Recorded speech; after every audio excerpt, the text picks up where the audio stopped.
একটা সময় এটা সম্ভবত ৮০-র দশকে খুবই জনপ্রিয় হয়েছিল, তারপরে মাঝে বেশ শোনাই যেত না এই গানটি।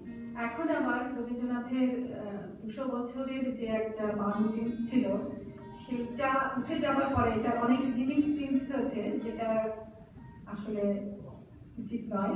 আমি যেটা মনে করি যারা আমরা রবীন্দ্রনাথের গান প্রপারলি গাইতে চাই, শিখেছি সেই গানটি, তো আমি সেই জন্য এই গানটি আবার সবসময় যে কোনো অনুষ্ঠানে গাইবার চেষ্টা করি, যে আসল সুরটা এবং আসল ছন্দটা যেন মানুষের গানে থাকে।